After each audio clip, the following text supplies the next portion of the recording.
Hola amigos, ¿cómo están? Gracias por estar nuevamente con nosotros en El Observador, en la sala de redacción. Hoy me acompañan Paula Ruiz, Mariana Mena, una servidora Berriot Herrera y Alonso Solano en los controles. Vamos a hablar de los hechos más noticiosos en Costa Rica, sin duda, durante esta semana que nos ha estado afectando mucho el mal clima. Ya son 3 personas las que han perdido su vida debido a las lluvias de los últimos días y se reportan 5 desaparecidos y más de 1.900 personas en albergues. Y el otro tema que ha ocupado mucho la atención nacional es la visita durante esta semana del presidente de El Salvador, Nayib Bukele. Sobre eso vamos a conversar. Hablemos de las lluvias, Mariana, porque antes de empezar la sala de redacción estábamos tratando de hacer un repaso desde cuándo tenemos lluvias intensas. La última semana de octubre sin duda un mes lluvioso en Costa Rica, pero el mes de noviembre ha sido bastante inclemente, con varios fenómenos climatológicos que hasta el momento sonaban extraños para algunos de nosotros. Pero nos afectó el huracán Rafael, nos afectó una vaguada, una gradiente de depresión y lo más reciente, la tormenta tropical Sara, que recién se formó ayer y que está bordeando toda la costa de Honduras, pero dejando todavía una gran afectación en Costa Rica. 470 personas afectadas, 470 emergencias por inundación, 47 por deslizamientos. Repetíamos, 3 personas muertas. Una de ellas, ¿se acuerdan? Es el Brian, un muchacho en la Universidad de Costa Rica que falleció cuando un árbol le cayó encima. Un niño en Cartago que quedó atrapado en un terraplén. Y el más reciente hecho se produjo justamente hoy. Una persona en Upala, es un conductor al vehículo le cayó también una rama y perdió la vida. No se ha identificado de quién se trata. 2.106 personas afectadas y lo que hablábamos, cerca de 1.900 personas que permanecen todavía en albergues, son parte de los números que están mostrando la envergadura de la emergencia que estamos viviendo por lluvias y que nos sigue azotando porque hoy es viernes y las proyecciones es que por lo menos hasta el próximo domingo vamos a estar con condiciones climatológicas complicadas. Pero Mariana es la que ha seguido más este tema y entonces, Mariana, cuéntenos un poquito de cómo está la situación con el clima hoy. Así es, Berriot, tenemos prácticamente estas 2 semanas de noviembre de estar con lluvias constantes en todo el territorio nacional, pero sin duda los más afectados es el Pacífico Sur y el Pacífico Norte, así como el Pacífico Central. Como usted lo mencionaba, hemos tenido varios fenómenos meteorológicos que para muchos era algo nuevo. Para la mayoría de nosotros. Yo nunca había escuchado hablar de una vaguada y una gradiente por depresión, igual que me sonó muy diferente, muy nuevo, cuando en España hablaron de una dana, que tanto daño hizo en Valencia y también más recientemente la semana anterior, afectando a otra comunidad española.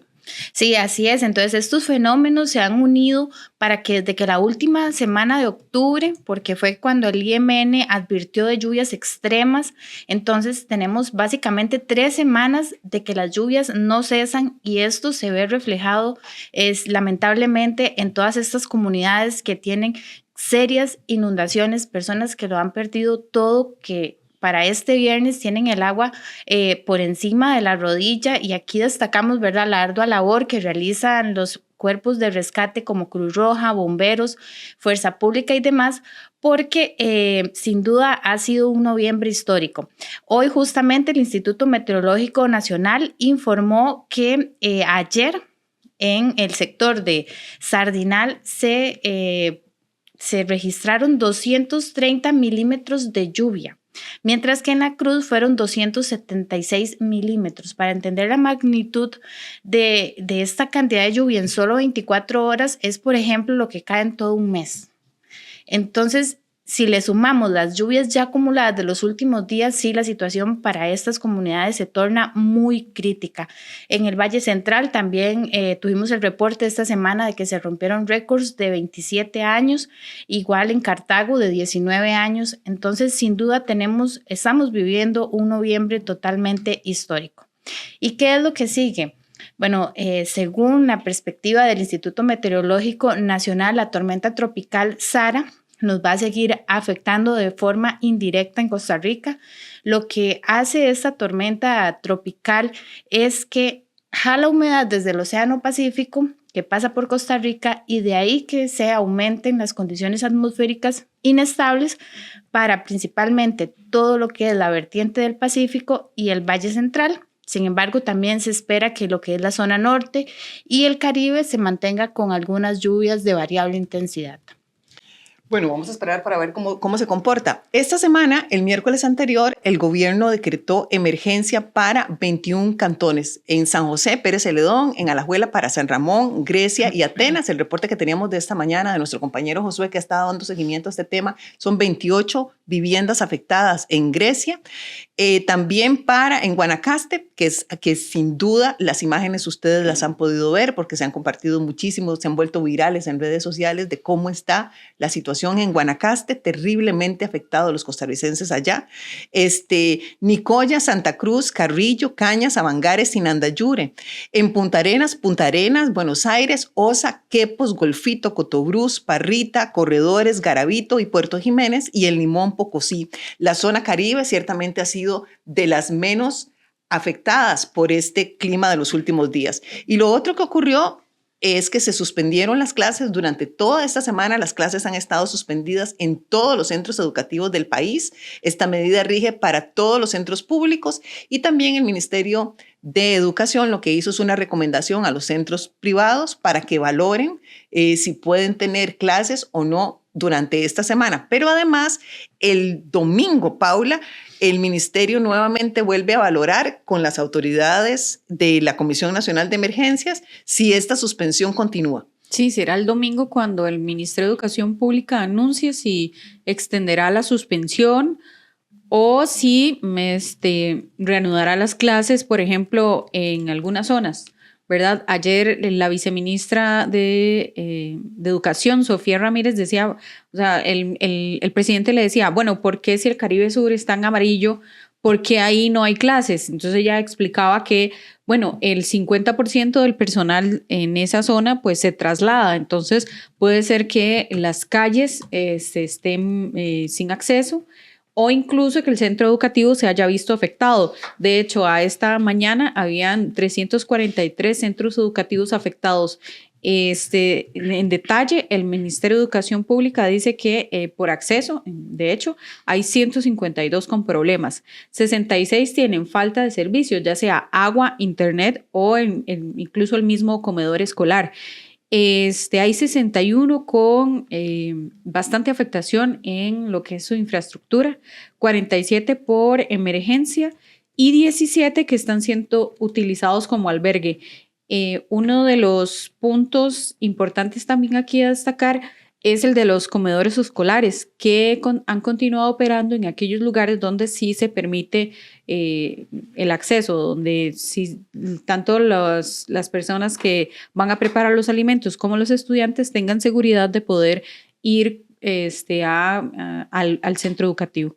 Bueno, y el llamado que han hecho las autoridades, y de verdad es un llamado para que todos lo podamos acatar. Si usted no necesita salir de su casa, no lo haga por la situación de todas las carreteras, realmente de todas las carreteras del país. Creo que lo podemos palpar y darnos cuenta desde nuestras casas, desde cómo están las rutas por donde estamos transitando, incluso el estado de las calles. Hay fotografías en Guanacaste de las calles levantadas, pero es una realidad que también está ocurriendo incluso en el Valle Central. Y lo otro que es importante resaltar, que teníamos una nota en El Observador, es la cantidad de gente trabajando en esta emergencia. Más de 759 personas de primera respuesta que suman 2 semanas de un intenso trabajo, y nos referimos a personal y gente de Cruz Roja, bomberos, la Fuerza Pública y guardacostas que incansablemente durante todos estos días han estado trabajando en labores de rescate para evitar lo más doloroso en este tipo de situaciones, y es que se pierdan vidas. Y a estas 759 personas de labor de primer rescate de Costa Rica se unieron también 300 personas de El Salvador que vinieron en una misión de ayuda humanitaria a Costa Rica, porque recordemos que lo otro que ha ocasionado noticias, sin duda, es la visita durante esta semana del presidente Nayib Bukele a Costa Rica, quien estuvo lunes y martes en visita oficial en el país. El lunes, el presidente Bukele anunció que tenía listo un avión para enviar a Valencia, España, precisamente por la emergencia que mencionamos hace un ratito que vivieron en esta nación debido a la DANA. Y antes de esto hablábamos también de la misión de El Salvador, de los 300 elementos, de la Fuerza Armada, del sistema de emergencias médicas de El Salvador que se trasladaron a Costa Rica durante esta semana con 15 toneladas de víveres y 6 toneladas de insumos que se están distribuyendo en las zonas más afectadas. Y hasta ahí todo sumamente bien. El tema es que se ha generado una discrepancia o una diferencia entre el Poder Ejecutivo y el Poder Legislativo, una más, diría yo, porque esta ha sido la tónica de estos 2 últimos años, porque la Constitución Política establece que la Asamblea Legislativa es la única que tiene la potestad para otorgar los permisos para el ingreso al país de Fuerzas Armadas y de naves tripuladas. Entonces, cuando esto se anuncia y este equipo de ayuda humanitaria conformado por miembros de las Fuerzas Armadas de El Salvador entran a Costa Rica, el presidente de la Asamblea Legislativa le manda una nota al presidente de la República donde le pregunta por qué no se pidió el permiso a la Asamblea Legislativa y ahí se genera una discrepancia porque el gobierno sostiene que no es necesario pedir el permiso debido a que son Fuerzas Armadas que no vienen con armas y que vienen en una misión de ayuda humanitaria. Digamos que hasta ahí ha estado la situación creo que la Asamblea Legislativa ya no ha dicho más al respecto. La Asamblea Legislativa aprobó una moción en donde agradece a El Salvador esta ayuda humanitaria, pero también en donde pidió cuentas a el presidente de la República, Rodrigo Chávez, donde le pide detalladamente que informe pues cuántas personas de El Salvador vinieron a Costa Rica en esta misión. Recientemente la respuesta que emitió el gobierno es una desde Cancillería, donde la viceministra le dice que ellos, los que vinieron a Costa Rica, no vienen a una misión de militar, armamentista, sino que pues humanitaria. De hecho, que uno de los factores, de los puntos que resalta el gobierno es que vinieron en vuelos comerciales. De hecho, ayer la ministra de la Presidencia incluso dio el detalle de cuáles eran los vuelos, ¿verdad?, en los que ellos vinieron como parte de la defensa que ha tenido el gobierno. Pero también otro punto que ha generado división y que tiene que ver con esta ayuda humanitaria es que este jueves en conferencia de prensa se proyectó un video del presidente de la República, Rodrigo Chávez, entregando diarios provenientes de El Salvador, ¿verdad?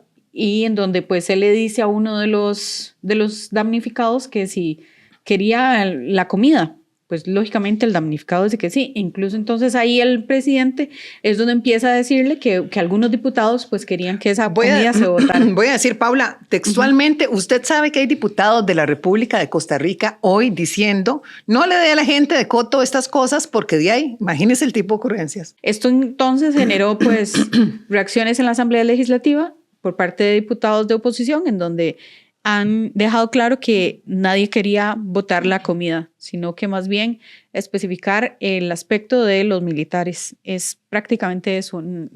Eso es lo que le responden así en sencillo los diputados. Nos mandaron del Salvador el pueblo salvadoreño y aquí nos están criticando porque muchos quieren que votemos la comida. Fue lo que dijo el presidente de la República durante la gira. Y lo que generó una molestia evidente entre diputados de diferentes fracciones quienes han insistido, como usted decía, Paula, pero bueno, esto es un malentendido. El otro hecho noticioso del cual le dijimos que íbamos a hablar al principio de esto es de la visita del presidente Nayib Bukele, quien estuvo el lunes en Costa Rica, recibió una condecoración, estuvo en una cena de Estado en el Teatro Nacional, además ofreció una conferencia de prensa con el presidente de la República, Rodrigo Chávez, y el martes, en un hecho bastante inusual, visitó la cárcel de la Reforma en Alajuela.